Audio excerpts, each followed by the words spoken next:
નમસ્કાર દોસ્તો, શાંતિશ્રમ ન્યૂઝમાં આપનું સ્વાગત છે। રાજ્યમાં આજે આગની બે અલગ અલગ મોટી દુર્ઘટનાઓ સામે આવી છે। બનાસકાંઠાના પાલનપુરમાં ભંગારના ગોડાઉનમાં અને ખેડા જિલ્લાના નડિયાદમાં લાકડાના પીઠામાં આગ લાગતા કરોડોની મિલકત ખાખ થઈ હોવાની ભીતિ છે। જો કે રાહતની વાત એ છે કે બંને સ્થળે કોઈ જાનહાનિ સર્જાઈ નથી। બનાસકાંઠાના મુખ્ય મથક પાલનપુરના ચડોતર વિસ્તારમાં આવેલા એક ભંગારના ગોડાઉનમાં આજે એક ભીષણ આગ ફાટી નીકળી હતી। આ આગ એટલી વિકરાળ હતી કે તેના ધુમાડાના કાળા ગોટા આકાશમાં કિલોમીટરો સુધી જોઈ શકાતા હતા।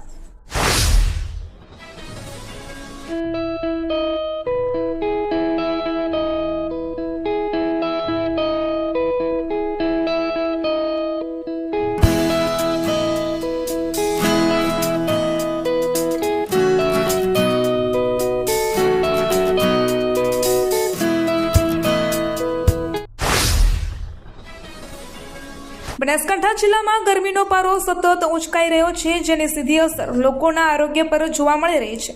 પાલનપુર સિવિલ હોસ્પિટલની ઓપીડીમાં દર્દીઓની સંખ્યામાં નોંધપાત્ર વધારો થયો છે। સામાન્ય રીતે દરરોજ 1300 થી 1400 દર્દીઓ આવતા હોય છે, પરંતુ હાલમાં આ સંખ્યા વધીને 2000ની આસપાસ પહોંચી છે। વાવડી ગામના ગૌસેવકની સખાવતની વ્યાપક સરાહના। બિયોકની ધરણીધર ગૌશાળામાં ગૌસેવક વિહાજી ભાવાજી રાજપૂત દ્વારા ₹1 કરોડનું દાન અગાઉ પણ દાતા પરિવારે ગૌશાળા માટે 33 એકર જમીનનું ભૂમિદાન આપ્યું હતું। વાવથરાદ પથકમાં ગૌસેવા અને ધાર્મિક ભાવનાનું જીવંત ઉદાહરણ બની એક પ્રેરણાદાયી ઘટના સામે આવી છે। બિયોક ગામના વતની અને હાલ વાવડી ખાતે નિવાસ કરતા ગૌભક્ત વિહાજી ભાવાજી રાજપૂત દ્વારા બિયોક સ્થિત ધરણીધર ગૌશાળામાં ગૌ માતાના ઘાસચારા માટે ₹1 કરોડ જેટલી માતબર રકમનું દાન અર્પણ કરવામાં આવ્યું છે। આ સમાચારથી સમગ્ર પથકમાં આનંદ અને ગૌરવની લાગણી છવાઈ ગઈ છે। International big cat alliance summit 2026ની સૌપ્રથમ પ્રી ઇવેન્ટનો મુખ્યમંત્રી શ્રી ભૂપેન્દ્ર પટેલે વર્ચ્યુઅલ માધ્યમથી પ્રારંભ કરાવ્યો।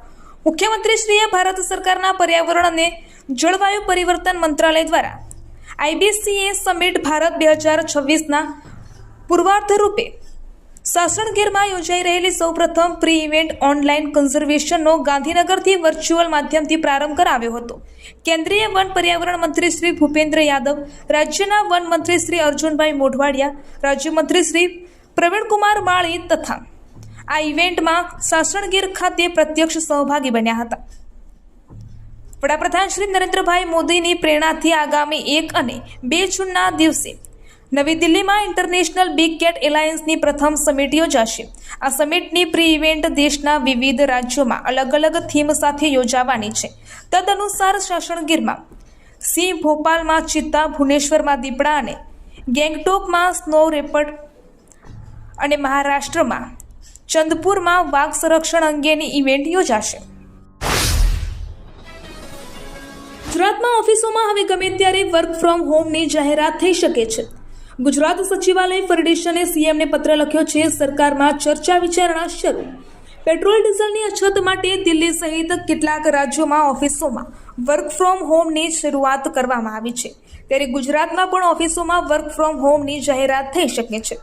ગુજરાત સચિવાલય ફેડરેશન દ્વારા મુખ્યમંત્રીને પત્ર લખી સચિવાલયમાં વર્ક ફ્રોમ હોમ અને 5 ડેઝ વીક અમલમાં મૂકવાની માંગ ઉઠી છે। ફેડરેશન દ્વારા મુખ્યમંત્રી શ્રી ભૂપેન્દ્ર પટેલને પણ પત્ર લખીને આ મુદ્દે તાત્કાલિક નિર્ણય લેવા રજૂઆત કરવામાં આવી છે। થી ગુજરાત સચિવાલય ફેડરેશન સાથે અંદાજિત 8000 જેટલા કર્મચારીઓ જોડાયેલા છે। વડાપ્રધાન શ્રી નરેન્દ્રભાઈ મોદીની પેટ્રોલ ડીઝલ બચાવવાની અપીલની અસર 12 રાજ્યોમાં જોવા મળી રહી છે। દિલ્હી સરકારે આ મુદ્દે મોટો નિર્ણય લીધો છે। દિલ્હીના મુખ્યમંત્રી રેખા ગુપ્તાએ જાહેરાત કરી છે કે રાજધાનીની સરકારી કચેરીઓમાં અઠવાડિયામાં 2 દિવસ વર્ક ફ્રોમ હોમ કરાવવામાં આવશે। આ સાથે જ સરકાર ખાનગી કંપનીઓને પણ 2 દિવસ વર્ક ફ્રોમ હોમ કરવા અપીલ કરશે। દિલ્હીના સીએમએ કહ્યું છે કે દિલ્હીના સરકારી અધિકારીઓને જે પેટ્રોલ અને ડીઝલ મળતું હતું તેમાં 20% ઘટાડો કરવામાં આવશે। દર સોમવારે મંડે મેટ્રો તરીકે કામ કરાશે, એટલે કે અધિકારીઓ અને કર્મચારીઓ મેટ્રો દ્વારા ઓફિસ આવશે। દિલ્હીમાં જેટલી પણ સરકારી અધિકારીઓની કોલોની છે તેના માટે 58 બસો તૈનાત કરવામાં આવશે।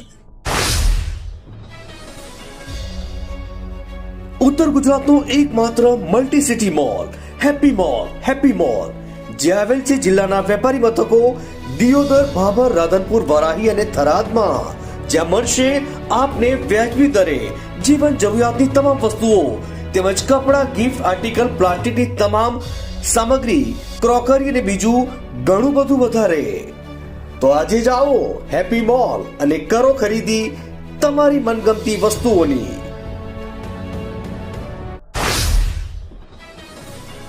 કેન્દ્ર સરકારે દેશમાં ખાંડની ઉપલબ્ધતા જાળવી રાખવા અને ભાવ નિયંત્રણમાં લેવા માટે ખાંડની નિકાસ પર પ્રતિબંધ મૂક્યો છે.